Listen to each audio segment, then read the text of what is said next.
So here's the thing. I, like many of you, am not fully over some of the snubs that we saw yesterday at Team Canada's announcement of their 2026 Olympic roster. At least for the men's ice hockey side of things. We went over the entire roster and the names that were on it in a video earlier in yesterday's broadcast. We spoke about Nick Suzuki, we spoke about the acquisition of Bo Horvat and others, so go ahead and check that video out. It's only got 300 views. Would like to get some more conversation going in that one. But in today's video, what I wanted to do was talk about one of the highest scoring players that was left off of the roster. You're taking a look at him right here. It is our beloved moderator on our YouTube chat in this YouTube channel's live stream, Connor Bedard, because he wasn't included in yesterday's Team Canada announcement. Bedard this season, 20 years old, 5'10", 190, right-handed center, who has scored himself 44 points in 31 games on the year. He is still on pace for over 100 points. He has been out for a while, but with the production that he has had, way over a point per game, this is a guy who is exploding in ways that we kind of expected to see him. But based off of the last two seasons, it's a very welcomed surprise for Blackhawks and NHL fans alike. You see, the thing with Connor Bedard not being included on this Team Canada is that you can say it's very misguided. The fact that he is one of the most productive players in the league, the fact that he had scored so many points before his injury, does kind of dampen whatever it is you can think about in regards to Team Canada and their decision-making process. For what it's worth, this is what Canada's GM went out there and said, that Connor Bedard's injury did not impact his standing on making the team. Now, this Twitter user, the Blackhawks Cowboy, also said that at the time of his injury, Bedard had more points than Connor McDavid and was second in the league, only behind Nathan MacKinnon. Crazy.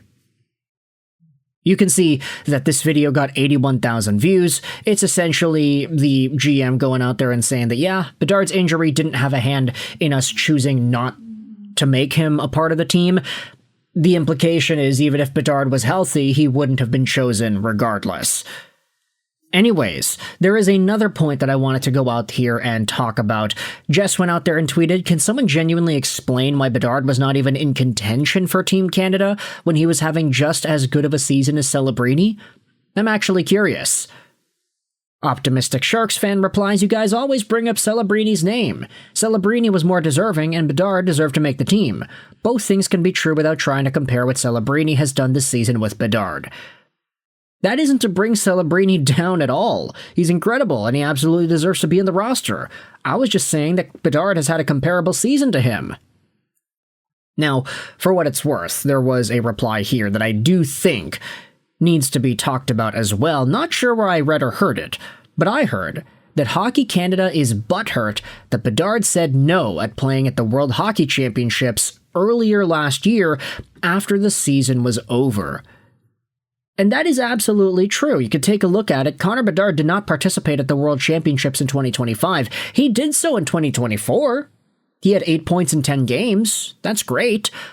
But this season, or last season, I guess, he didn't participate in the tournament. He decided to take the tourney off so he could train in the summer because, I don't know if y'all noticed, he didn't have a great year last season. 67 points is generally good, but for Connor Bedard, a guy who was labeled as the next Connor McDavid, Sidney Crosby generational talent, it obviously was a bit disappointing. And I noticed because I had him in my fantasy team the whole season, and I was ticked off with the guy's lack of production. He was my first round pick. Yeah, I know, I did that last year. It was great. But the fact that Bedard did not suit up for Team Canada at the World Championships, I don't want to make it seem like all of these decisions that they make when they choose players and whatever for these international teams is all political based, like, oh, they're going to go with guys that have better fare within Hockey Canada itself, not necessarily guys that are just the best hockey players. But with Hockey Canada specifically, I wouldn't totally discredit this idea. we've definitely known them for making some odd decisions over the past few years when it comes to making these teams at the World Junior level, especially. So just keep this in the back of your minds, folks. We have seen it before as well, where the idea of Hockey Canada getting ahead of themselves and getting ticked off that a guy declined to play for them at some tournaments prohibits them from being selected from another because they're still angry at the guy. No confirmations or anything, just saying. Now, there is also a reply here that I think you can talk about. Celebrini is a better 200-foot player, and Bedard isn't having as good a season offensively either. 44 points in 31 games versus 60 points in 39 for Celebrini. Well, you also have to remember the fact that Connor Bedard did get hurt, and they were tied in points when Bedard got hurt. Two of the best hockey players in the league, seriously. And the reason I wanted to bring this up, the 200-foot player argument, is because you had Chicago Blackhawks head coach Jeff Blashill going out there and speaking out about the decision to keep Connor Bedard off of the roster. It's a 1 minute and 24-second answer, and Ben Pope went out there and tweeted the entire quote here, so we're just going to read this. Jeff Blashill said about the Connor Bedard Canada omission, "I have a ton of respect for how hard these decisions are. Honestly, Canada, the US, Sweden, you have a lot of really good players that you're going to ultimately leave off these teams. The one thing I would say is, I don't think the rest of the league knows how good of a two-way winning hockey player Connor Bedard has become. That's the one thing, and I don't know why. Maybe it's based on previous years, but I don't think they have a full understanding of how good a winning hockey player he is today. I've read some of these things about defensive metrics and stuff like that. I would tell you, I've studied those things a ton, and I've never seen defensive metrics that I trust to say to me whether a guy's a good defensive player. I don't think they judge what they're supposed to judge yet. I don't think we're there yet. We're all working to get there. We're not there. The metric that I trust is your impact on winning. The reason I know Bedard is a big-time winning hockey player is when he was in our lineup, we were 1 point out of the wild card, and since then, we're 1-6-1. That's the impact he has had. You don't have that impact if you're just a point getter. You only have that impact if you're a true, two-way kind of winning player. And that's what he has become. And I absolutely love that. The Chicago Blackhawks have been dog water ever since Connor Bedard left the lineup. Yes, he is hurt still. And yes, you can say that that would have affected his eligibility for making the Olympic team, but the fact that they straight up said that the injury wasn't a part of their decision is absolutely ludicrous. If you just said, oh yeah, no, he's hurt, so we can't rely on him to be healthy, then fair enough, that's a reasonable point.